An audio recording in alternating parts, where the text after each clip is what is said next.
कि ये कड़वापन बढ़ता जा रहा है समाज में, ऐसा गुरुदेव संकेत कर रहे हैं, तो ये कड़वापन खत्म करना है। और आगे अपन देखें तो पूरे क्षेत्र में जो एक भ्रामक वातावरण बन रहा है, वो सब लोग तोड़ने वाले कह रहे हैं, कोई जाति के आधार पे कह रहा है, कोई कहीं ले जा रहा है, कोई कहीं ले जा रहा है। लेकिन इस देश का जो मूल विचार है वो सनातन धर्म, संस्कृति, परंपरा का विचार है। शाश्वत सत्य है, वही आगे रहेगा, ऐसा गुरु जी का आदेश है, संदेश है। और गुरु जी कहते हैं मैं एक विचार हूं, जहां कहीं भी अच्छाई है, जहां कहीं भी सच्चाई है, वहां गुरुदेव है। और जहां कहीं भी गुरुदेव है वहां पर ईश्वर है। और जहां पर भी ईश्वर है वहां पर प्रज्ञा अवतार है, वहां पर कल्की अवतार है, जिसको हम वागड़ में, मेवाड़ में कहते हैं। ऐसा करके ये बात है, अर्थात हम उस विचार से जुड़े हुए हैं, तो हम सभी एक हैं। हम सत्य की प्रतिष्ठा करना चाहते हैं और ये सत्य आगे बढ़ना चाहता है। लेकिन भ्रामक वातावरण वाले तो अपना काम कर रहे हैं, उनको जवाब कौन देगा?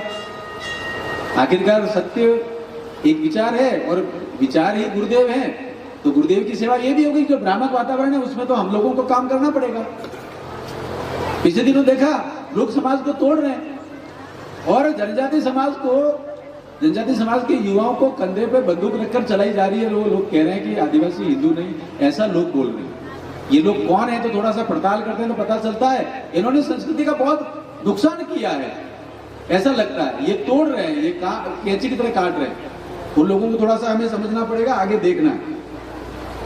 तो ये सारा का सारा जो वातावरण है वो जब बनता चला जा रहा था, हमें इस बात को भी समझना है, एक खराब विचार समाज में यदि आ गया है तो वो वैसा ही जैसे समुद्र में खारा पानी आ जाता है, तो खारे पानी को मीठा करते हो तो क्या करना पड़ता है? बहुत सारी चीजें करनी पड़ती है, बहुत सारा मंथन करना पड़ता है। तो युवा शक्ति जो विद्यालय में है, युवा शक्ति जो समाज में है, युवा शक्ति जो हमारे संपर्क में है, उनमें लगातार आगे हम लोगों को और अपना संपर्क बढ़ाना है। गुरुदेव का आशीर्वाद है, गुरुदेव का आदेश है कि 2026 जब आएगा, 2025 का उत्तरार्ध जब आएगा, तो हमारे लिए बहुत बड़े दायित्व है। तो इन दायित्वों की तरफ हमें आगे बढ़ना है, तो निश्चित रूप से हम अपना काम आगे बढ़ाएंगे। आप ये भी देख रहे हैं कि बहुत जल्दी जो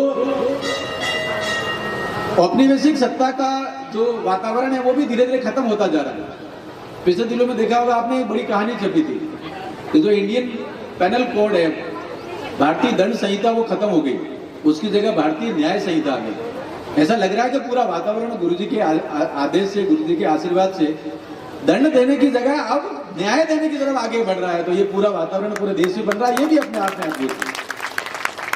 तो ये सारा काम जब चल पड़ा है, हम सभी इस देवभूमि पे, क्योंकि मेवाड़ और वागड़ ने तो पूरे क्षेत्र को नेतृत्व किया, हर कालखंड में अच्छी बातें कही, हम लगातार समझदारी, ईमानदारी, जिम्मेदारी और बहादुरी के मार्ग पर चलते हुए संस्कारों को समाज में प्रतिष्ठित करेंगे। और गुरुदेव का जो आदेश है, गुरुदेव का जो वचन है कि हम बदलेंगे, युग बदलेगा और अधर्म का नाश हो, धर्म की प्रतिष्ठा हो, इस क्रम पर आगे बढ़ेंगे।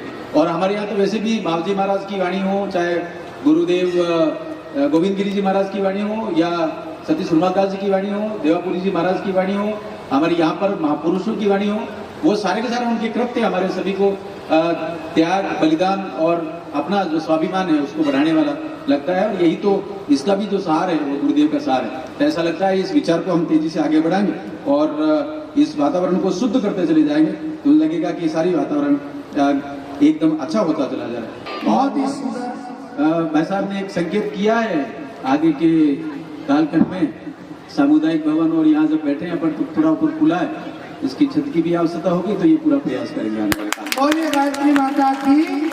मैं सांसद साहब से निवेदन करूंगा कि आज लगभग 3000 से 4000 जो दर्शनार्थी और जो पुण्यार्थी यहाँ पर आए हैं, उनके महाप्रसाद की व्यवस्था की गई है। उनका स्वागत अभिनंदन हम आदरणीय डॉक्टर साहब से कराना चाहेंगे।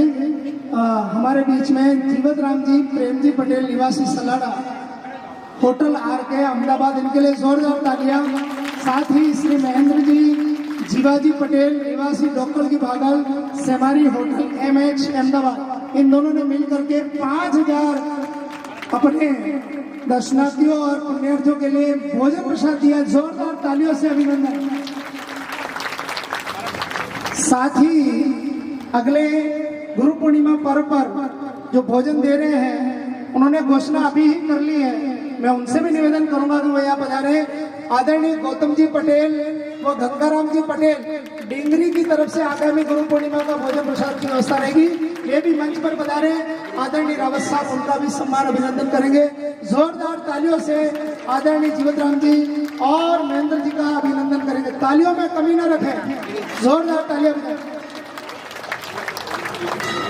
और सम्मान के साथ में आदरणीय गौतम जी भी आगे आ जाए, गौतम जी और गंगाराम जी, और ये भी हमारे बीच में पधार चुके हैं, इनका भी जोरदार तालियों से अभिनंदन। अगली गुरु पूर्णिमा पर अभी 3000 आए हैं, अगली गुरु पूर्णिमा पर यहाँ पर 10 से 15,000 व्यक्ति आएंगे, क्योंकि गांव-गांव में ग्राम तीर्थ यात्रा के माध्यम से आदरणीय हेमंत जी भट्ट साहब गुरु जी और वंदनीय माता वनिता दीदी के माध्यम से गांव-गांव घर-घर के अंदर जो चेतना का जागरण हो रहा है, उनमें यहाँ पर व्यक्ति और सज्जनों की संख्या बढ़ती जा रही है। उनके लिए भोजन की व्यवस्था अगले गुरु पूर्णिमा पर आदरणीय गौतम जी और गंगाराम जी जो हमारे बीच में उपस्थित हैं, इनका जोरदार तालियों से अभिनंदन।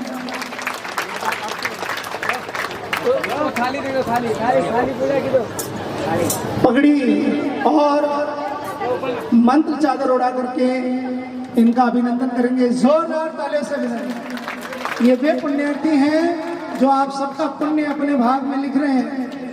1-2 जनों ने अब लिख दिया, 2 जने अगली गुरु पूर्णिमा पर अपना पुण्य बढ़ाएंगे।